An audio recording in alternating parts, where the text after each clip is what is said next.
So let's go over to television, where we start with the Sports Corner.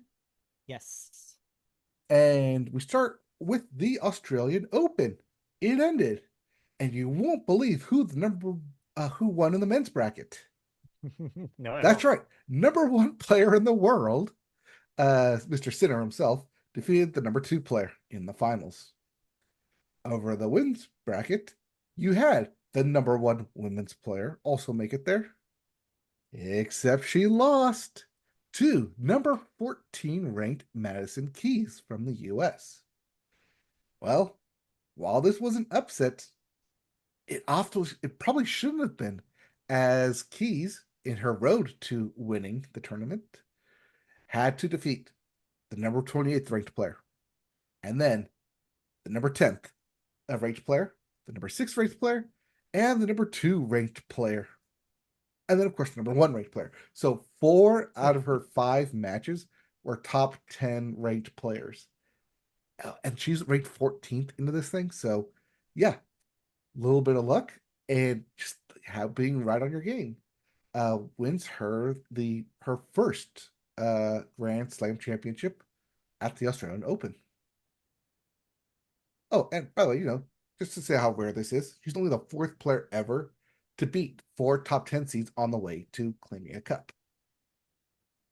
So Wow. congratulations, Madison Keys. Yeah. Job well done. And just shows like, even though you're not like ranked highly, you still compete these tournaments because you could still come out on top and win. Uh, and just makes you also want to go watch challengers again. All right. Speaking of stuff that happened this past week, we know who's going to be in the Super Bowl. And it's a rematch. The Eagles versus the Chiefs. Again. Yeah. In Super Bowl licks. That's 59. I like But that Super doesn't Bowl mean that, lakes. That's funny. yeah, but that doesn't mean that next year we get Super Bowl LX. Yeah, that's Super Bowl true. Lux. Super Bowl Lux. How do you feel about this matchup? Are we a little disappointed that it's a little boring, or are we happy to see that there could be a three-peat? All right. So yeah, so here's my spin on the positive side of this. Yeah. Should the Chiefs win, they'll become the first and only team in the NFL history to go for the three-peat. Yeah. Well, actually, not to go for to win the three-peat. There are To win teams the three-peat. who've gone to the Super Bowl, but ultimately stumbled and lost uh, on the road to the three-peat because it's so hard to do. So Yeah. having this actually see it happen, three three-peat in the Super Bowl, is a very very rare thing that has never been done. So that's like the positive aspect of the Chiefs winning. Yeah. That and the very heavy rumor that Travis Kelce is going to drop a knee to Taylor Swift on the field should they ever win again. But you know, that's a rumor way over there that we don't have time to get into. However, on the flip side, should the Eagles win the Super Bowl, one, there's a possibility that Philadelphia burns down because the Eagles win. Two, it resets the running back market. The reason the Eagles are here is because they went out and spent money to get Saquon Barkley. Going into this past offseason, the value for running backs was at an all-time low, that people didn't really value them. That you saw money go to the receivers, but not to the running backs. But if the success that Saquon has, especially over the past 2 games where he hits 150 yards and 2 touchdowns, and does that here against the Chiefs, and basically proves that yes, the running backs have value in the NFL. It resets that market, and all of a sudden you're going to see running backs actually get their value worth now going forward because they saw what the Eagles did with Saquon Barkley. And that's as much as I don't want the Eagles to win, just for the sound of that, I really hope they do just for that one single point. Mhm. Do you have any skin in this game?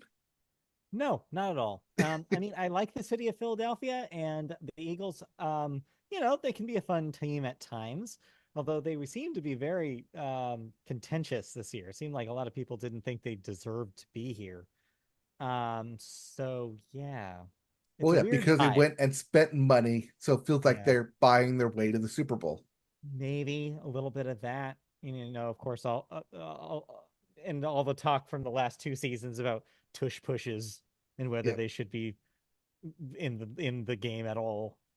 I think they're hilarious, personally. But yeah, the Well, brotherly shove, if you will. yes. Well, I mean, Kelsey's brother retired from the Eagles, Right. so it's not like we have another Kelsey Bowl here. No, Although he's gonna be there he'll anyways. be there. He'll be there Yeah. wearing a Chiefs jersey, and it's gonna upset people. Well, he'll wear a Chiefs jersey, Yeah, and then he'll rip it off and reveal the Eagles painted on his chest. yeah, be funny. But yeah, no, you're right. I don't have skin in this game. I would like. I mean, yes, send your angry emails right now, but I kind of don't want the Chiefs to win because I think the name is still rough, and I think that the fact that the fans still do the chop is kind of messed up. So maybe in that way, I would like them to lose. Sorry. All right. Well, I guess we're rooting for the Eagles here. Unofficially, with like a asterisk, I Unofficially. guess you could say. Yeah. Unofficially, I am rooting for the commercials. We're Yeah, always rooting yeah. for the Always commercials. rooting for the commercials. All Anyways. right. Elsewhere around the sports world, MLB. We're so close to spring training. Dodgers will be the first to have their pitchers and catchers report on February 11th, 2 days after the Super Bowl. Let's see here. The NBA trade deadline is approaching, which will be next week, February 6th. And there's one name that keeps circling around. That is Jimmy Butler of the Heat, but not for any positive reason. No. He was suspended indefinitely by the Heat organization after he walked out of practice. So, because he is essentially being punished by the Heat organization, there's heavy talks that another team may be willing to scoop him up. Otherwise, if they don't, it's the last you see of Jimmy Butler this season. And all this is happening just before the NBA All-Star game, which will take place February 16th. Mhm. All right. Uh, Also having their All-Star game, well, All-Star adjacent is the NHL with their Four Nations face-off. And the captains of the Four Nations have been revealed. We have Toronto Maple Leafs will be the U.S. Austin Matthews will be the U.S. captain.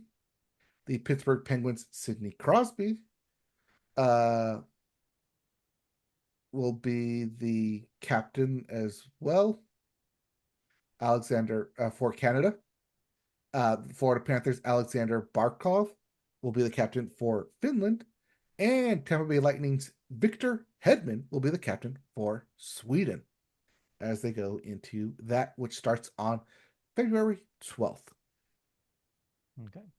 But in case you're not interested in the All Star game, I know what you are interested in: the new name for the Utah Hockey Club. Oh boy. So we have the final three names.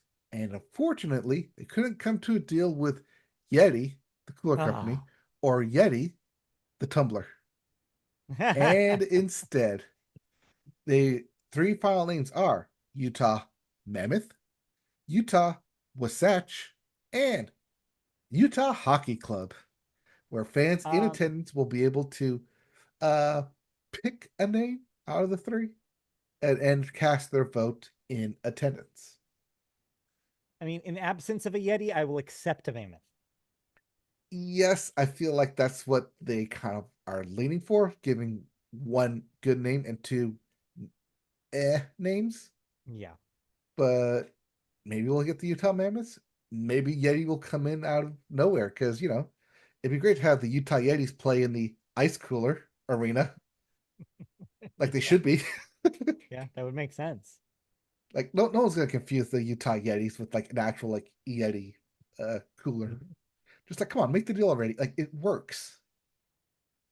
All right. That's all I got for sports news.